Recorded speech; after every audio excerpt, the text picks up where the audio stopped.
Reflecting the world in polished chrome, our stories show you the sharp edges and the smooth surfaces of reality. Dive into these high-contrast reflections of the human experience and find yourself within the frame. Click subscribe now and see the world through our unique cinematic lens. The night my father walked into my salon, the Tuesday dinner rush was just starting to wind down. I remember the specific sound of the door, that little brass bell I'd hung myself, the one I bought at a flea market in Asheville 3 years ago when I was so broke I was counting quarters for gas. It rang the same way it always did, light, almost cheerful. I didn't look up right away because Tuesday evenings were when my last 2 clients overlapped and I was in the middle of a balayage that needed my full attention. Then my assistant Maya touched my arm. She didn't say anything. She just looked toward the front of the salon with this expression I'd never seen on her face before, something between confusion and pity. I turned around. My father was standing by the reception desk. My mother was behind him. And next to her, looking everywhere except at me, was my brother Derek. 3 years, 2 months, and, I don't know, maybe 11 days.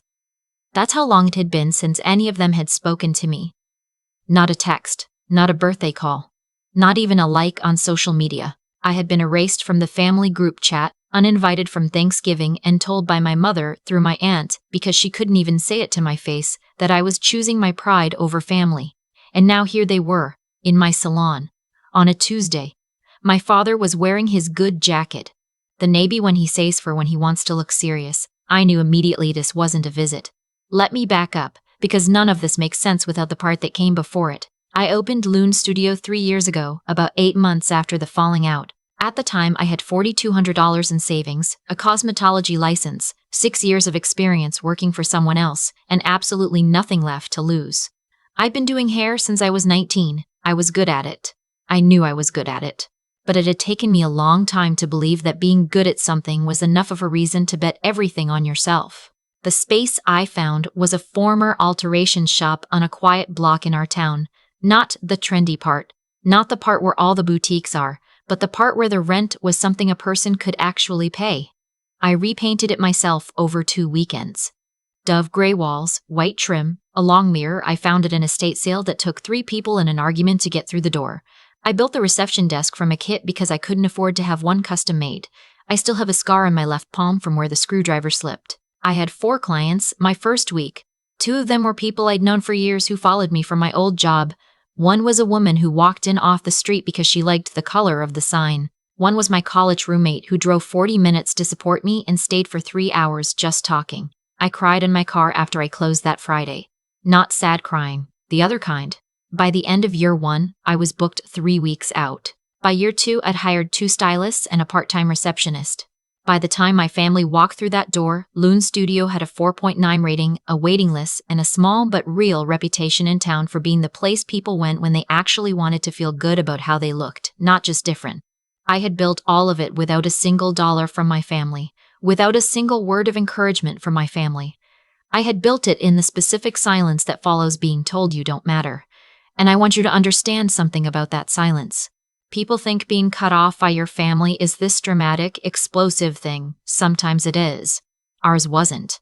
Ours was a slow disappearing, a gradual subtraction, until one day I realized I was the only one still trying, and I just stopped. The reason, if you want to call it that, was money. My brother Derek had started a business a few years before all of this, a landscaping company. He had some clients, some equipment, and a lot of confidence that things would work out. My parents believed in him completely. They always had, in the way that parents sometimes pick one child to believe in and just never reconsider that choice.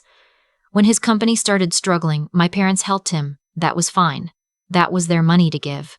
What was not fine, what I didn't find out about until much later, was that at some point, someone in my family signed my name on a document, a loan application, a personal loan for $28,000.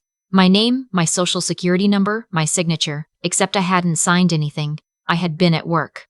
I was always at work. I found out when the collections notices started coming. I was 26 years old, sitting at my kitchen table on a Sunday morning, opening what I thought was junk mail, and there it was, a debt I didn't know I had, in my name, for a business I had never been part of. When I confronted my mother, she cried. She said they had meant to tell me. She said it was only temporary. She said Derek was going to pay it back. That they had all agreed that it wasn't supposed to be a big deal? My father said I was being dramatic. He said family takes care of family. He said I should be grateful they had and needed more. Grateful. I paid off that loan, every cent of it, over 14 months, while also saving to open Lune Studio. I ate a lot of rice and beans that year. I picked up extra shifts. I did hair out of my apartment on weekends for cash. And I did it without telling any of them. Because by that point, I understood that telling them would only give them the opportunity to make it about something else. After the loan was paid, I tried once more to have a real conversation with my father. I asked him to acknowledge what had happened. I wasn't asking for an apology necessarily, though I would have taken one. I just wanted someone in my family to look me in the eye and say, "We know what we did." He told me I needed to let it go for the sake of the family. I let go of something that day. Just not what he meant. So, Tuesday evening, brass bell. Navy jacket. My client in the chair, a regular named Sandra who'd been coming to me for 2 years, looked at my face and then looked at the door and said quietly, "Do you need a minute?"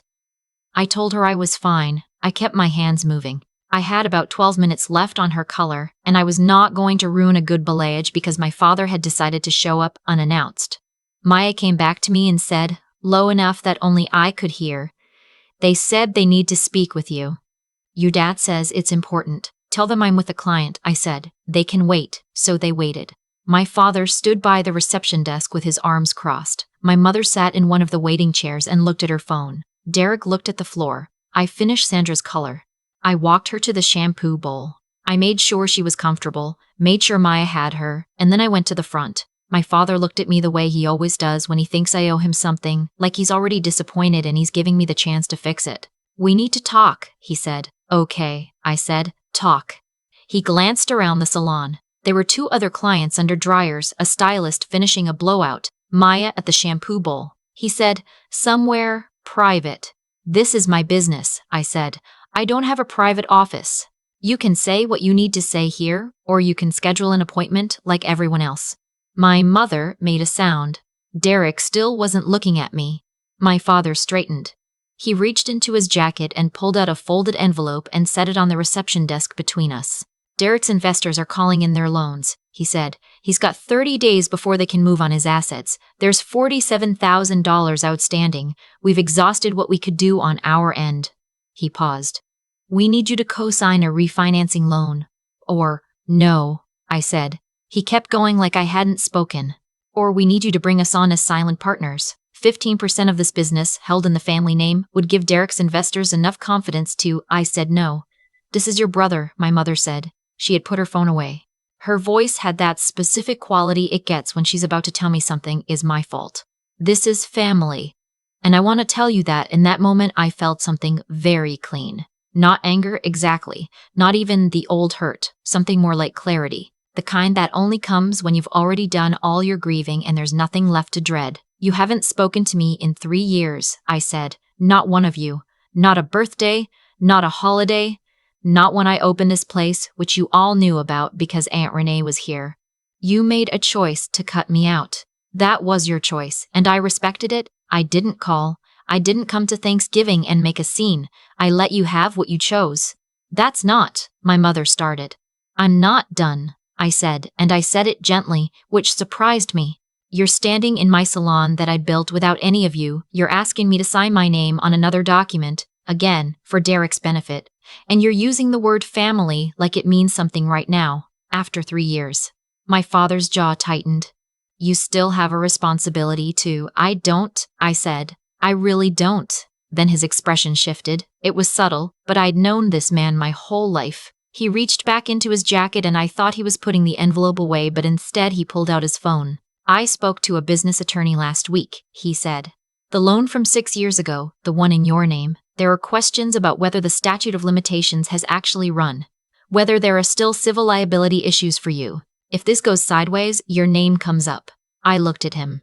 "And I know who holds your lease on this building," he said. "I went to school with Gerald Marsh. He doesn't know the full picture of your financial history. It would be a shame if a conversation changed that." My mother looked at her shoes. Derek turned slightly away from all of us, which told me everything I needed to know about how much say he'd had in this plan.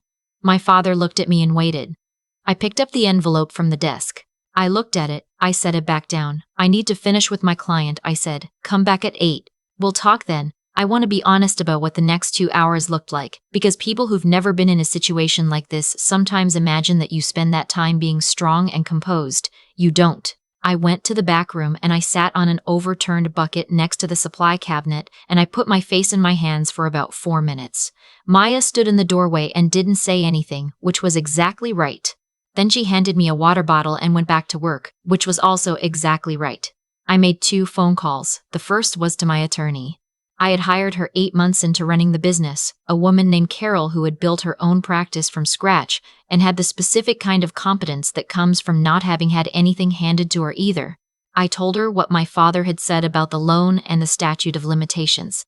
She was quiet for a moment and then she said, "He's bluffing on the liability, but the landlord piece is a concern. Does Gerald Marsh know your father?" I told her yes. "Okay," she said. "Do you still have the documentation from when you paid off that loan?" I had every document. I have everything. I learned very young that the people who say, "We're family, we don't need paperwork," are usually the people who will later claim they don't remember what was agreed. Carol and I talked for 23 minutes. By the end, I was no longer sitting on the bucket. The second call was to Gerald Marsh directly. I had his personal number because we had built a decent relationship over 3 years of me paying my rent on time and maintaining the space well. I told him I wanted to give him a heads up that a family member might reach out to him with some concerns about my finances and that I wanted to be transparent. I had some old debt in my name from a situation I hadn't been responsible for. It had been fully paid and documented, and I wanted him to hear that from me first. Gerald said, "Diane, I've had a lot of tenants. You are not the kind of tenant I lose sleep over. Tell whoever it is to mind their business." He said it pleasantly, but he meant it. I went back out to the floor. I finished the evening. I smiled at clients. I talked about summer highlights and whether the new toning gloss was worth it, and I listened to Sandra talk about her daughter's college decision, and I was present for all of it, because they had nothing to do with any of this, and they deserved the version of me that showed up for them every time.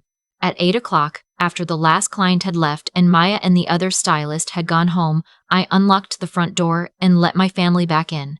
My father came in first, same jacket, same posture. My mother followed. Derek came in last and stood near the door like he was leaving himself an exit. I had set 3 chairs in a loose arrangement near the reception desk, not confrontational, just chairs. I sat down. I waited. My father didn't sit. "Have you thought about what we discussed?" "I have," I said, "and I want to make sure I understand the offer. You want 15% of Lune Studio, held in the family name, in exchange for what exactly?" "In exchange for our support going forward," he said, "and for not complicating your situation with the loan history in your current lease." I nodded slowly. "Okay," I said. "Can I show you something?" I had a folder on the desk. I opened it. The first document was the payoff confirmation from the original loan. Stamped, dated, signed by the lender. Fully discharged 6 years ago. "Carol reviewed this again today," I said. "The statute of limitations on civil liability has run. There is nothing actionable here. This is over." My father looked at the document. The second document was a note. 1 page, very simple. It said that I had spoken with Gerald Marsh at 6:47 p.m. this evening, that he had been made fully aware of my financial history, and that he had confirmed in our conversation that he had no concerns about my tenancy. Gerald had offered to put it in writing if I needed it. I had said I'd let him know. I placed it on top of the first document. "So what you're describing, the lease, the old loan, those aren't leverage," I said. "They're just things you thought might be leverage." My mother started to say something. My father put his hand up slightly and she stopped, and I watched that happen and felt something I hadn't expected, which was a kind of deep sadness for her. I looked at Derek then. He was still standing near the door. He looked at Derek then. He was still standing near the door. He looked exhausted in a way that had nothing to do with tonight. "Derek," I said, "I'm sorry your business is struggling. I mean that." He looked up. "But I can't co-sign a loan for you," I said. "Not because I don't care what happens to you. Because my name has already been on one document I didn't choose, and it cost me 14 months of my life, and I will never do that again. Not for anyone." He nodded, barely. He looked at the floor again. I turned back to my father. "I want you to hear me," I said. "I'm not doing this to hurt you. I'm not angry. I mean, I was for a long time, but I'm not anymore. What I am is someone who spent 3 years building something real without your help, and I'm not signing any part of it over to anyone. Not 15%, not 5%, not 1%. You're choosing strangers over blood, my father said. I'm choosing myself, I said. That's all. He looked at me for a long moment. Then he picked up the envelope from the desk, the one he'd left there earlier, the one I hadn't opened, and put it back in his pocket. You'll regret this, he said. I thought about it genuinely. I sat there and I actually considered whether he was right. Maybe, I said, but not tonight. They left. My father first, then my mother, then Derek, who paused at the door for just a second before he walked out. He didn't say anything. Neither did I. But we looked at each other in a way that I think we both understood, and that was something, even if it wasn't enough. I locked the door.